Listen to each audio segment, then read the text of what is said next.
Am I the a-hole? Should I divorce my wife after she believed I was capable of something heinous? I'm 38 male, considering divorcing my wife 37 female. Last summer, around June, my stepdaughter 10 female had a friend 11 female over for a sleepover. I won't go into all the details, but to make a very long and terrifying story short, I was accused by that friend of something I did not do. I was arrested and detained for nearly a week before my brother hired an attorney on my behalf. Eventually, I was released without charges due to a lack of probable cause. FYI, just to clear up a common misconception, it's a myth that police have to charge you within 48 hours or let you go. In my case, I was held for 6 days without being charged. Absolutely get a lawyer, even if they say there aren't any charges yet. Now on to why I'm thinking about divorce. My wife and I have been married for 8 years, and we have 2 kids together, 3 male and 5 female. I thought I knew her better than anyone. She was my best friend, my soulmate, my safe place, or so I believed. But the day my stepdaughter's friend made those accusations and I was arrested, I can still vividly remember the look on my wife's face. Absolute horror, disgust, revulsion. Even when I told her it wasn't true, even when I pleaded that she knew me better than that, she just looked at me like I was the lowest person alive. She didn't take my calls while I was detained. She didn't get me a lawyer. My brother did. When it was eventually revealed that my stepdaughter's friend had fabricated a story for TikTok attention, I was finally released and allowed to come home. Afterward, my wife tried to make things right. She became extra kind, attentive, and apologetic. She said she was sorry for not believing me. She explained that, in her defense, she didn't want to be the kind of mother who dismissed a child's report of abuse. She said that too many allegations are ignored or not taken seriously, which can lead to further harm. We went through couples counseling together, trying to rebuild what was broken. But despite therapy and her many efforts, I can't seem to forgive her. I've lost my trust in her completely. Every time I look at her, all I see is that expression of utter disgust and horror as I was being taken away.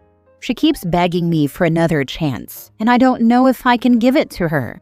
Throughout all our years of marriage, we've always been united, best friends who talked openly, believed in each other, and supported one another. I can't even remember the last time we had a real fight before this. So, am I the a-hole for not wanting to give our marriage another chance and moving forward with a divorce? Now for the top comments. Not the a-hole. If you can't get past it, then you can't get past it. Of course you should try everything you can to do so if you want to. But if you don't or can't, I don't see how staying together is the better option. Also, there's definitely a middle ground between not dismissing a child's report of abuse and refusing to take your calls or get you a lawyer from jail. 100% this. She definitely did not find that middle ground. Not sure there's any coming back from that. This is not the first time I've heard someone post about being accused of sexual assault by a minor as a TikTok challenge. Why are kids doing this? What's the purpose? 15 minutes of fame looks very different today than it did 20 years ago, my friend. And the consequences for stepdaughter's friend? Wait, let me guess, absolutely nothing. That's a tough one. I totally get where you are coming from. Being disbelieved for something that heinous would be very hard to overcome. Not the a-hole. Correct. I tried going after the parents with a civil litigation attorney. Since the parents weren't involved in the allegations, the child made a story up completely on her own. I was told I couldn't go after them because they were not legally responsible for their child's actions in this kind of situation. And due to the child's age, she was 11 at the time, I couldn't sue her personally. I hate to say this about a child, but I do hope she gets karmic justice. That little girl played a huge role in the destruction of your marriage just for kicks. A school bus driver in our town was falsely accused by a boy on his bus. Even after the truth was known, his life and reputation were ruined. He and his family ended up moving away. He was such a nice man, and there were no consequences for the kid who ruined his life. Next story. Am I the a-hole for filing divorce papers after I said I would? I have been married for a little over 5 years. My daughter Faith, 22 female, from a previous relationship lives with us while she finishes school. At the beginning of our relationship, my wife and Faith got along really well. However, I realized that my wife and I have very different viewpoints on parenting and handling conflict. My wife has no biological kids and came in when Faith was a teenager, so she didn't have to parent the same way she would if Faith were a toddler. We implemented some new tasks, chores, and house rules. Nothing major. Also, Faith has a small part-time job while in school and contributes toward groceries and rent. I agreed to support her as long as she was in school. My wife is OCD and conflict avoidant, which plays out as this. She gets upset when things aren't done exactly when and how she thinks they should be. For example, she complains or yells about Faith not unloading the dishwasher or not taking out the trash right that moment. But instead of addressing the issues with Faith directly, she asks me to do it. Despite the fact that I've told her multiple times that she can and should speak to Faith. I end up enabling the behavior by telling Faith the list of complaints, and she corrects them for the most part, with the occasional slip-up here or there. Rinse and repeat. But then my wife started complaining to any of her friends who would listen about how I wasn't tough enough on Faith and how lazy and entitled she is. I very recently discovered that not only has she been basically crap-talking her and putting her down, but also telling people that I am a terrible parent who raised a spoiled kid. Yelling in her face and treating her like garbage is not a parenting plan. Last year, it got to a point where I'd had it and flipped on everybody. I told Faith to get herself together and save up for an apartment, but I also told my wife that I'd had enough of how she talked to and about everybody in the house, and that she needed anger management or therapy. I told her that if she was unwilling to do that, I would absolutely file for divorce. Fast forward to a few days ago. After last year's blow-up, my wife has taken to not speaking to Faith unless she has to. The other night, we got in an argument, and my wife basically admitted she hated Faith. She went so far as to call her a few choice names and said that she, my wife, would not be attending any holiday or family gatherings where Faith would be because she didn't want to be around her. Needless to say, I was stunned. I admit I knew their relationship was still strained, but figured they'd work it out as adults, which is what I'd asked them to do. As soon as we got home, I immediately went upstairs and printed out divorce papers. I told my wife I would be filing this week and left the forms for her to sign. All of our finances and things have always been separate, and while my wife works full-time, I handle 99% of the household expenses, so it should be a fairly quick process. This morning, my wife sent me a text saying she didn't want a divorce and thought I was overreacting. I reminded her that she was told a year ago that if she didn't get counseling or learn how to better self-manage, she thinks she doesn't need therapy and that I just can't see her point of view, and that makes me a terrible parent apparently. I would file for divorce. I also reminded her that I've always been a person of my word, so I don't know why she thought I wasn't serious about it. She called me an a-hole and said I was probably planning it all along. I wasn't. I promised this is very much the nuclear option. I love my wife, but I told her she's essentially making me choose between her and my kid, and that is a dick move. Even if Faith moves out, which she's planning to do anyway, I don't see the problem going away. Thank you if you've read this far. I'm holding the papers until Friday when I can go handle it in person, and I still need her to sign a page. But before I blow up my marriage, I want some outside judgment on whether I'm the a-hole for going this route, after warning her I would. Edit. So I don't have to keep posting it. Faith isn't moving because of an ultimatum. I'm not kicking her out. She's continuing her education at a school 40 minutes away. She wants to move closer to the school. Not the a-hole. Your wife doesn't just have an issue with your daughter. She was also trashing you. She won't stop until you cut off all contact with your daughter. You need to decide which you want, your daughter in your life, or someone who seems willing to cut off and trash anyone she doesn't like. And even if he did cut the daughter out, the wife would trash talk him. Crap talkers have to have someone to talk about. It'll be him if Faith is out of the picture. Divorce ASAP. I told my husband I would go to counseling with him or file in 6 months. 6 months later, he hadn't done or changed a thing, so I filed. I get exactly where you're coming from, OP. Until she radically changes her attitude and actions toward Faith, you really have no choice. You can't be married to someone who hates your child and who refuses to be at the same family gathering. Sorry this is happening. Plus, it is exhausting being around people who lack emotional regulation and unbearable to live with them. Like seriously, learn how to communicate in a way that doesn't involve shouting and fit throwing. That's toddler behavior. Next story. Am I the a-hole for not replying to my ex after he broke up with me? A 29 female got broken up with by my ex 30 male about a month ago. He ended things because he said we were incompatible. Basically, I had a boundary that I was clear about since day one, and he told me he couldn't commit to it anymore. He said there was no way to fix it unless one of us changed our core beliefs, and that he wouldn't want that either. So I agreed.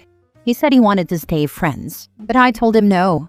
I said it would blur the lines and probably just turn toxic. I told him I needed time to heal before even considering friendship in the future. He said he understood, and we've been no contact since. Then a few weeks later, he messaged me saying he hoped I was doing well. I didn't reply. Before we broke up, I had already made a virtual birthday card for him, and since it was scheduled, I decided to let it send. He replied to that, thanked me for the thoughtful card, and said jokingly that I should reply to his earlier message. I still didn't respond. The next day, he emailed me saying, "I suppose you don't want to talk. Fair enough." Now I'm wondering, am I the a-hole for not replying? I just feel like it's too soon. I still miss him, and if I reply, it'll only make things messy and harder to move on. Honestly, I don't think we could ever get back together at this point. He's broken up with me twice already, and I can't help but feel resentment over how easily he let me go. If he really had something important to say, I feel like he would have said it already. Still, his fair enough hurt. I want to reply because we ended on good terms and we used to communicate so well, but I also don't want to give the impression that I'll always be available, even after he chose to end things. So, am I the a-hole for staying silent? Edit. To clarify some common points from the replies. 1. The original boundary was about having sex and the timing of it. He agreed to it when we first started talking, but changed his mind, which led to him breaking up with me. 2. We didn't formally agree to a no-contact rule, but we did agree not to stay friends, at least for a while. After our closure talk, he stopped messaging me, which naturally turned into no contact. Later, he reached out again on different apps, but I didn't respond to any of them. Then I let the virtual birthday card send, which I now realize was a mistake. I understand how it could have made him think I was open to talking again, so his disappointment or hurt is valid. 3. Him breaking up with me, then stopping contact, then messaging again made things messy, and sending that card didn't help either. I don't think replying now would do either of us any good. I do feel I owe him an apology for the card, and I plan to send it when I'm ready, likely in a few months. I want that apology to be calm, clear, and genuine, so as not to disturb his peace or create expectations. Getting the card probably looked like an olive branch to him, so he tried to contact you again. The fair enough comment made sense. You said no contact. He tried, and you shut it down. Then you sent a card. What's he supposed to think? This. Draw a line in the sand and don't cross it. Yeah, sending the card is the definition of mixed signals. That being said, looks like homeboy is already starting to have regrets for breaking up. Not surprising. Oh well, breakups are almost never clean, but moving forward, draw a line and stick to it OP. Soft, you're the a-hole for the card. You would be further the a-hole if you respond to his email. I had to go no contact with a partner once. Letting that person's birthday go by and not communicating made it more real than any breakup convo ever could have. Actually go no contact now. No more cards. No replies. No explanations. Maybe even block him. Do this for yourself. Don't tell him anything. You already communicated everything that needed to be said. Anything at this point is to make yourself feel better, but it'll actually do the opposite. Don't reopen the wound. Let your grieving and healing process continue. Last story. Am I the a-hole for giving up custody of my children after a long and thought-out trial? So, I 45 male and my wife 46 female have gone through a nasty divorce. I caught her cheating with my 16-year-old son in the house. He sleeps in the basement, and he was working during the weekend so he didn't hear them. He was asleep. I came home early and caught them in the act. I screamed and kicked them out. I do own the house. A week later, my ex-wife contacted me saying she was bringing me to court and fighting for custody. I love both my son and daughter, but she comes from money and has a team of lawyers.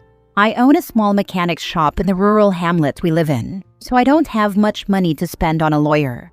Her lover works in the city as a building inspector and has been caught snooping around my shop lately, so I'm worried he'll try to take it away. My son stayed with me after I told him, and my daughter doesn't know. All I told her was that Mom is on a work trip. My ex hasn't reached out to the kids at all and only speaks to me about court, as if she had planned this. Yesterday, we had the first hearing. She told the judge I was abusive and insane, and that she cheated as a cry for help. I was pissed. I held my own, and my lawyer made good points. The next hearing was scheduled, but this has taken a toll on me. My friend is looking over my shop while I take a break. I don't want to give up on my kids, but with her argument, I don't think I will survive this. If it comes to it, am I the a-hole? Document everything and file a claim against her lover for harassment and let his office know. That's a big thing in a government position. And if she comes from money, you may be able to find a lawyer to go pro bono or on contingency. I've worked in legal aid. Family law is consistently the most difficult area to find pro bono representation because of how contentious the cases are and how long they go. Because they don't generate large settlements, they are never taken on contingency. The best he could hope for if he has to represent himself is a self-help center at the family law courthouse, which tends to be separate from the regular county courthouse that can assist him in filling out paperwork for filing. That self-help center would be listed on the website for the county courts. Document. Also, if you have the funds, a PI could help you out a lot by following both her and him. Are you in an at-fault area? Alienation of affection is a real thing. Top that off with a licensed city official abusing their position? Heck, you could go after the city for that. The kids will feel you don't care about them if you don't fight for them, and she will likely turn them against you every way she can and use this as the she needs to do it. So, do you love your kids? If yes, then suck it up and fight. Yeah, kids are very likely to hold this against OP, whether consciously or unconsciously, if he doesn't try to move the son to have as much custody as possible. It won't emotionally matter that the odds seemed grim. What will matter is if he tried or not. Your son likely has some say at this point. If your daughter is also old enough to be informed, then she should be. Your lie is only protecting your wife. Be honest and factual with your kids at a developmentally appropriate level. Don't speak poorly of their mom to them, but be upfront about what is going on, what she is saying, and the retaliation risks here. A therapist can help you explain these things as well if need be. Be honest. Don't give up on them.